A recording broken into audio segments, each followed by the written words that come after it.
qui t'adresse constamment justement à la jeunesse, à la nouvelle génération. Mmh.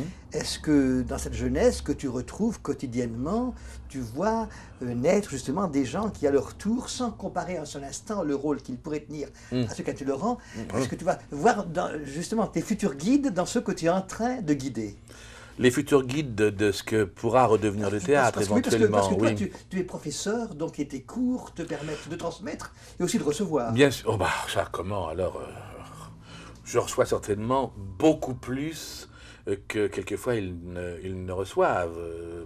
C'est fatal. Quel privilège cette jeunesse chaque jour Ah oui, rencontrée. mais c'est toute ma vie maintenant, tu vois, avec l'amour de la nature que je ne peux pas satisfaire tous les jours, puisque mon métier m'attache à Paris, même si Paris n'est plus ce qu'il a été, avec ça, avec la poésie, avec la musique, avec l'amitié, et le métier, quand je peux encore l'exercer, c'est naturellement ce qui fait toute ma vie, pour la bonne raison qu'en plus ce cours est, comme on a bien voulu me le dire très souvent, en me disant tu es un jardinier d'âme, en reprenant le terme de je ne sais plus qui d'ailleurs, comme l'avait dit le prince de Ligne, en parlant de ce genre de travail, c'est une école de la vie.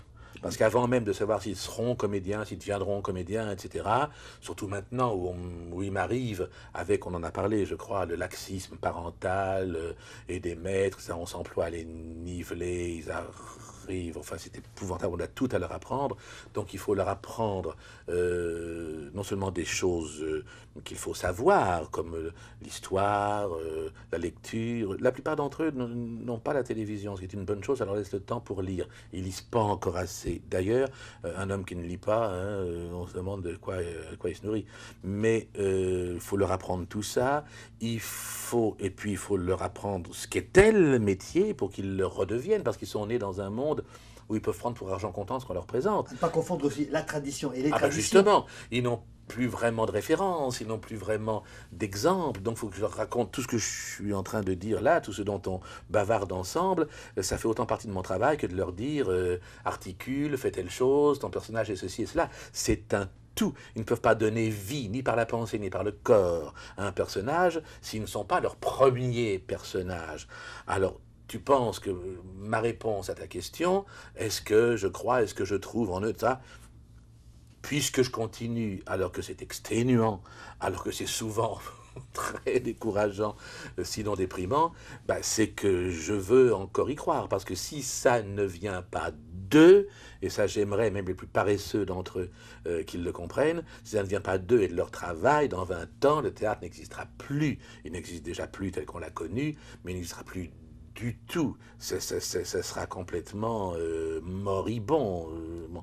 Donc tu penses, si c'est d'eux que j'attends, comme je l'ai obtenu d'autres, les Depardieu et tout ça, des gens qui sont arrivés ou trop cultivés, un peu pédants, ou complètement incultes, comme lui, par exemple, bon, avec leur personnalité, en conservant leur personnalité, en améliorant ce qui a amélioré, en corrigeant ce qui a corrigé, mais une ligne de conduite, une manière de penser, d'aimer, de concevoir les œuvres, une notion de sympathie. Parce que maintenant on dit hey, sympathique cette table, enfin on dit n'importe quoi maintenant. Bon. Mais cette sympathie, c'est au sens grec naturellement, cette notion de prendre la place de l'autre sans cesser d'être à la sienne. C'est ce que le comédien fait avec son personnage, c'est ce qu'il fait avec le public, c'est ce que le public fait lui aussi avec l'acteur. Leur apprendre, bah oui, leur apprendre à vivre, leur apprendre à ne pas, maintenant qu'on ne voit que des horreurs dans la rue, des femmes à cheveux rouges et des hommes déguisés, à ne pas faire comme un personnage de François Copé qui disait qui pourrais-je imiter pour être original. Bon. Tu les invites à maintenir et à se tenir. Oh, on ne peut pas mieux dire. Se tenir, ce qui nous ramène à la grande, immense, glorieuse, fabuleuse Arletty. Lorsque je l'avais invitée, elle avait souhaité connaître mon cours, les élèves. Elle était venue passer 3 heures de cours, une fois. Bah, tu connais l'anecdote, on l'a beaucoup répété depuis, même des gens l'ont pris à leur compte. Et au moment de partir du cours, grande silhouette blanche, comme ça, aveugle déjà, qu'elle était, elle nous avait parlé pendant 3 heures, on lui avait passé des scènes de choses qu'elle avait jouées, etc. Bon, c'était une femme sublime. Et un élève l'a retenue en lui disant « Oh madame, juste avant de partir, si vous aviez un mot à nous dire, une chose, une leçon de conduite, justement, une chose pour le métier, pour la vie. » On avait fait de la tenue. Naturellement, voulait dire aussi bien, n'ayez pas une chemise qui dépasse votre truc, soyez pas désinvolte, soyez pas futile, soyez pas négligent, bon.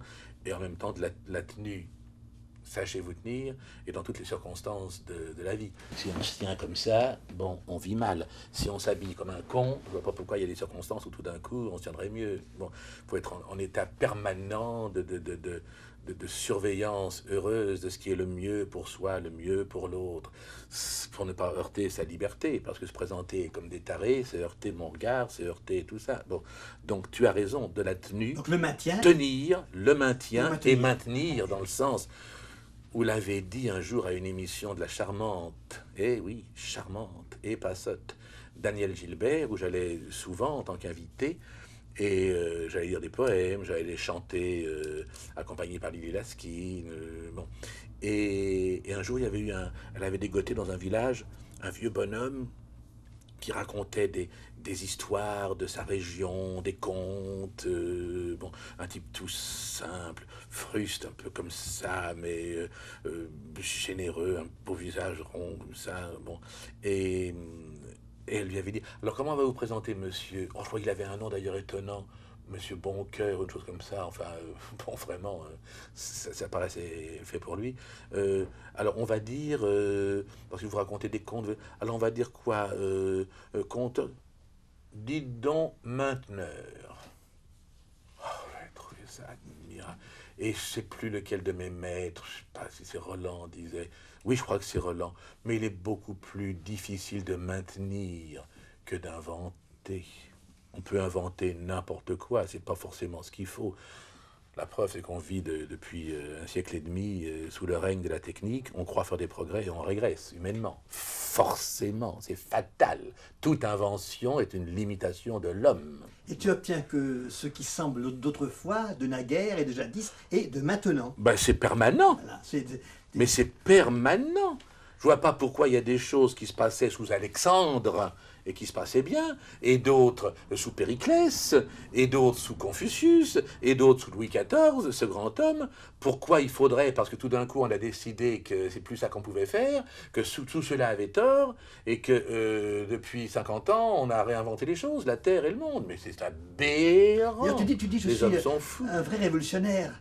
Ah bah complètement. Je fais la révolution totalement. Ah bah complètement, complètement. Justement, c'est ça qui m'exalte, c'est ça qui m'amuse tellement. C'est que c'est moi le révolutionnaire au milieu de tout ça, en voulant maintenir en dépit de tous ces impuissants qui prétendent inventer.